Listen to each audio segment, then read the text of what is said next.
a cassette tape with someone else's dreams. My name is Mike. I'm 27, and until recently, I considered my life settled, even exemplary, for our quiet Millwood, Ohio. It's the kind of town where news spreads faster than morning fog, and neighbors know your garbage truck schedule. I'm an engineer at a heating systems company, a stable job, but no gold mines. Just enough to shoulder the burden of the mortgage on our small house with a white picket fence, a symbol of the American dream, bought at the peak of our hopes, and now a source of constant financial strain. Sarah and I have been together for 7 years, married for 2. We met in college quite banally, at a noisy party hosted by mutual friends. She was like a firework, bright, laughing, drawing everyone's gaze. She had this elusive energy, a thirst for life, that instantly hooked me. Our first 5 years were filled with that romantic haze you see in movies. Spontaneous trips to the coast in my old Honda, late-night talks about everything under the sun, vows of eternal love, under the starry sky. We were sure we had found our other halves in each other. The wedding was modest but fun. Friends, family, dancing until we dropped. It seemed like this was it, the start of real adult life, full of happiness and mutual understanding. But it was precisely after we got married that something subtly began to change. Not abruptly, no. More like the slow fading of a bright photograph in the sun. Then our passion, once all-consuming, began to smolder, giving way to fatigue and irritation. Sarah, my cheerful Sarah, increasingly withdrew into herself.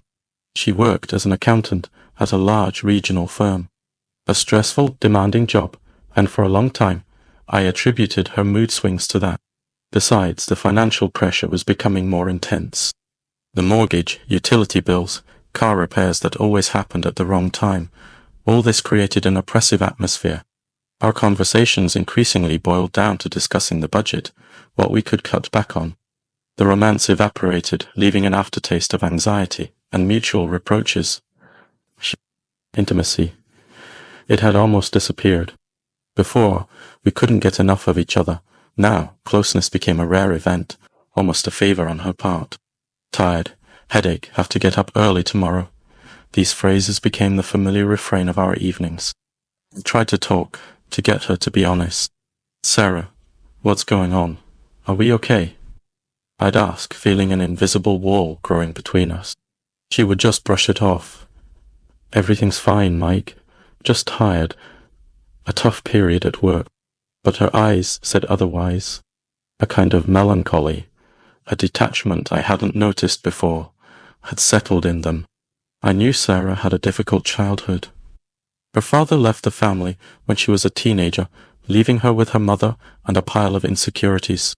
She always desperately needed approval, confirmation that she was good, that she was loved.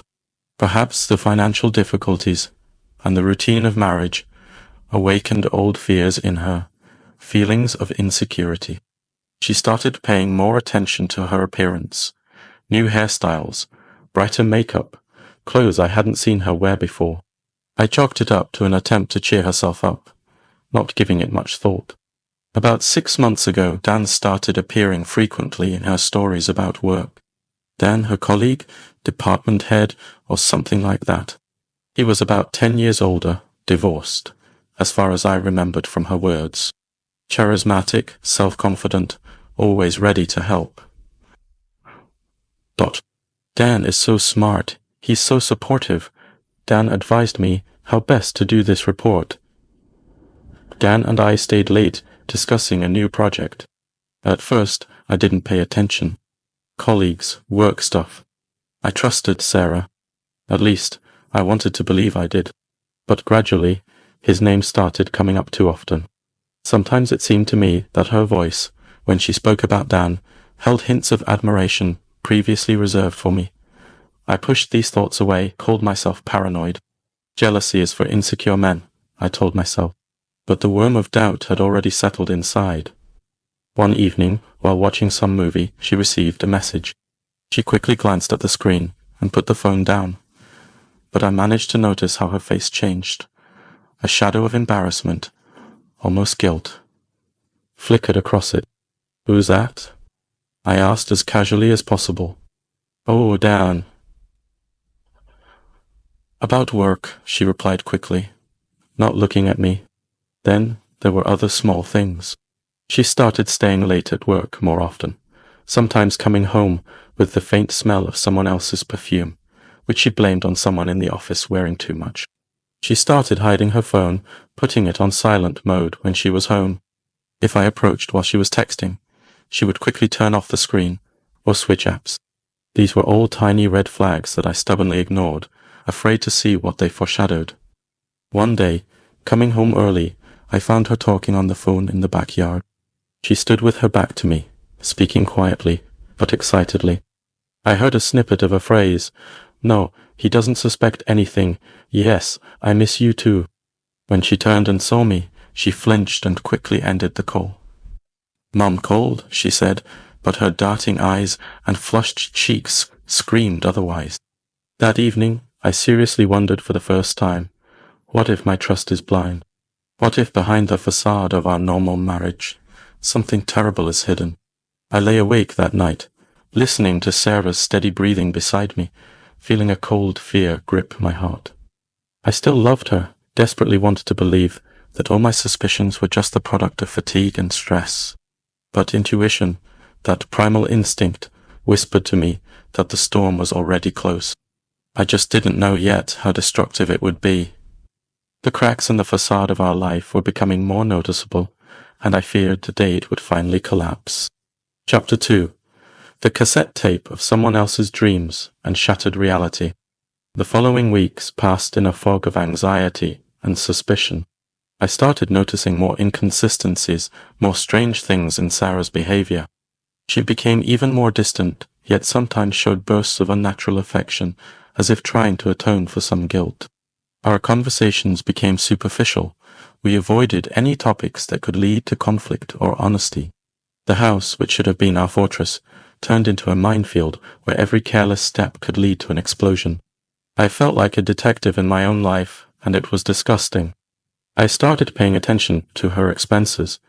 Purchases appeared that she couldn't explain or blamed on gifts for friends. I saw bills from restaurants we had never been to together.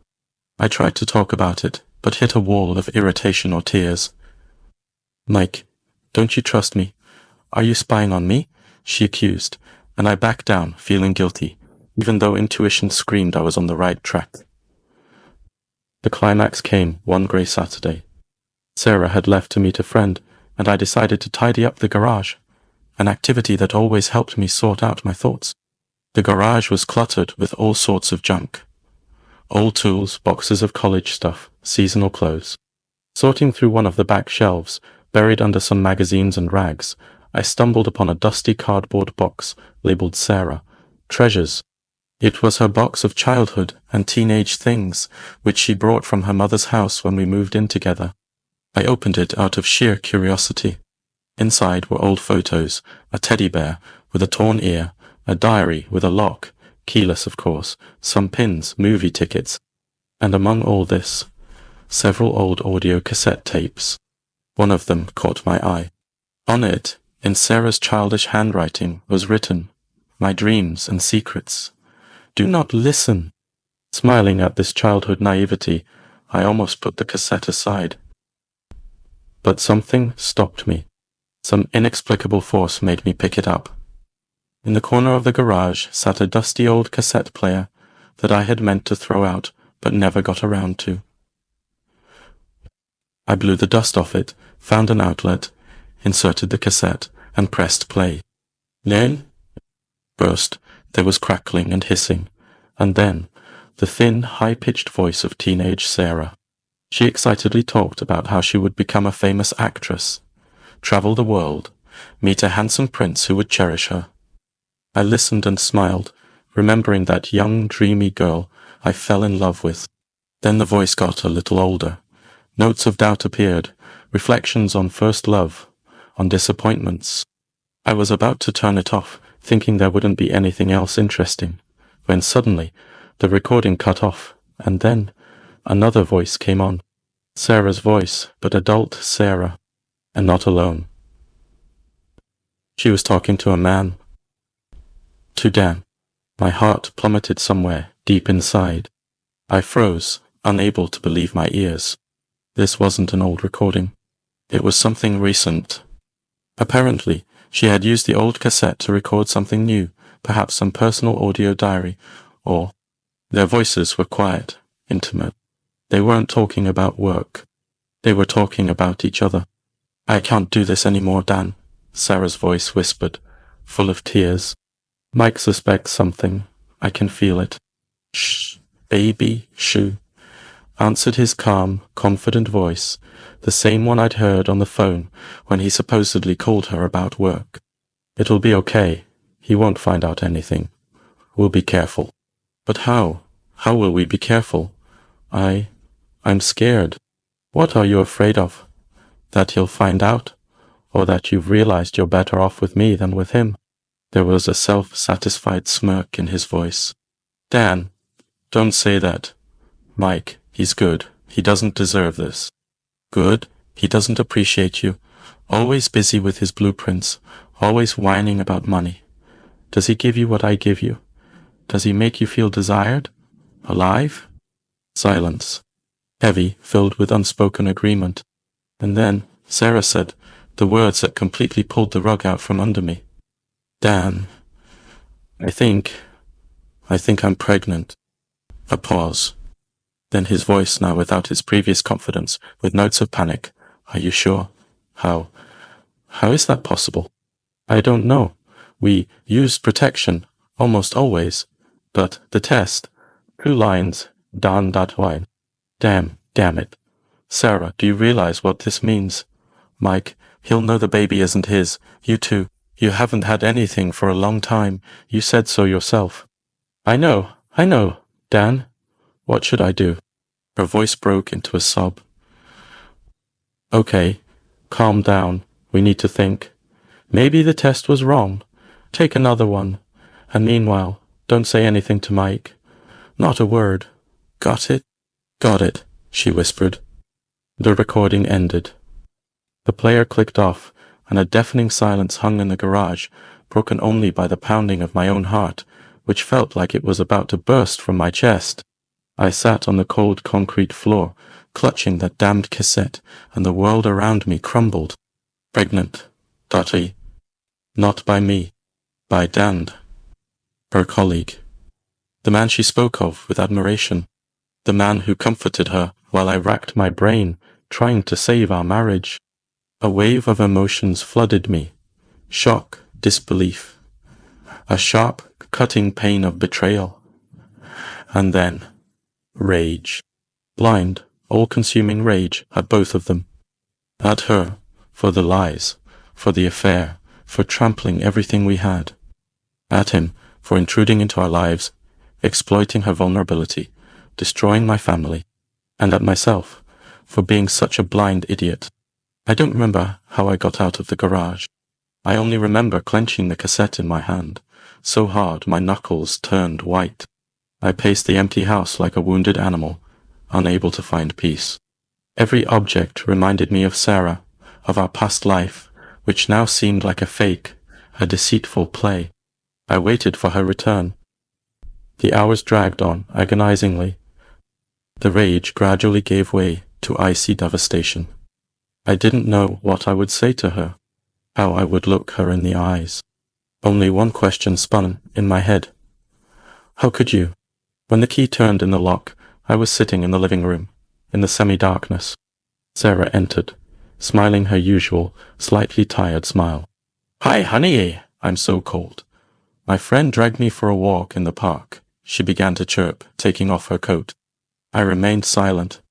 She noticed my silence, her smile slowly fading from her face. Mike, did something happen? You look pale. I raised my hand and showed her the cassette. Her eyes widened in horror. She understood instantly. The blood drained from her face. She staggered, grabbing the wall for support. Where did you get this? She whispered with dry lips. It doesn't matter where I got it, Sarah. My voice sounded hollow and alien. What matters is what's recorded on it.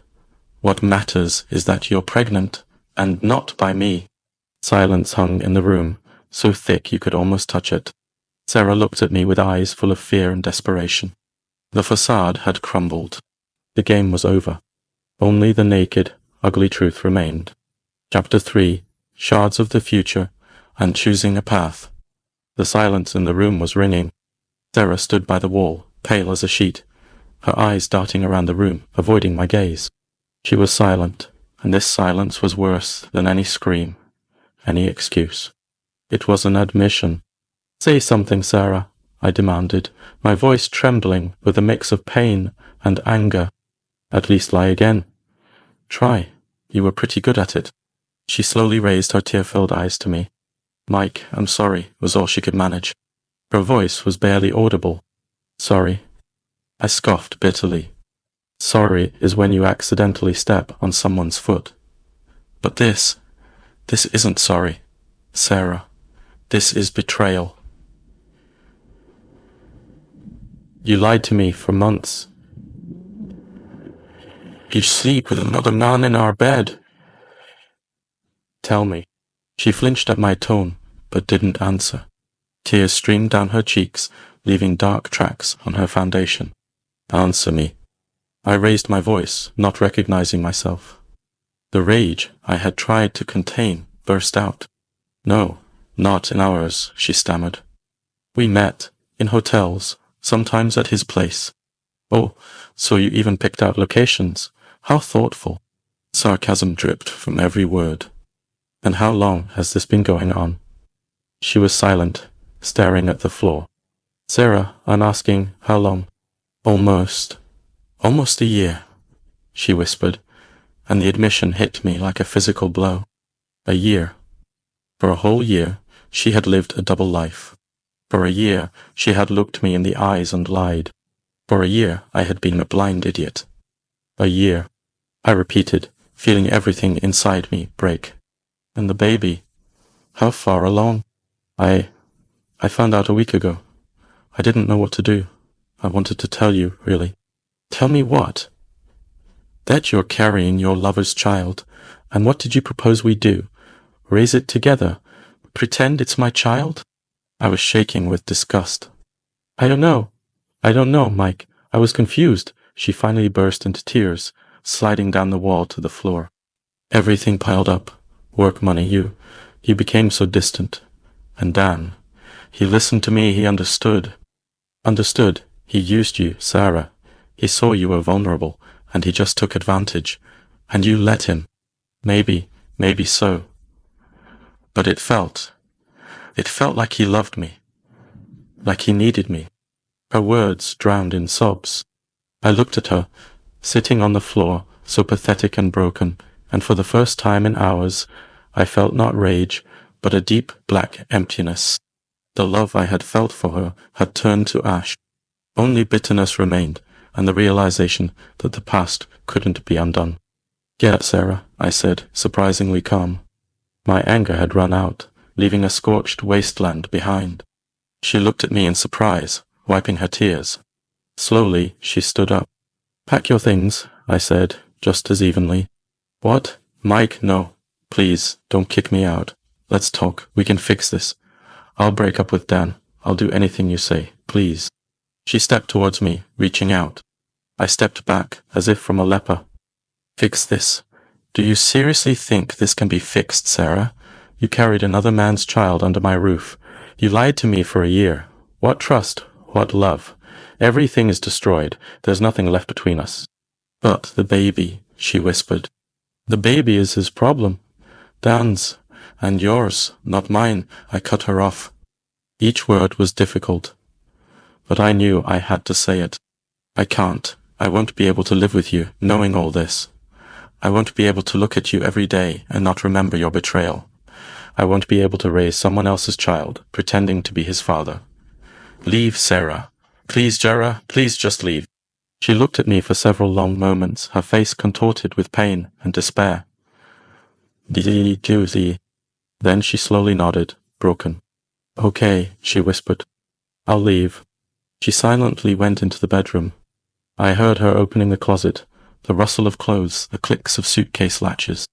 I sat in the living room, staring at nothing, feeling completely empty.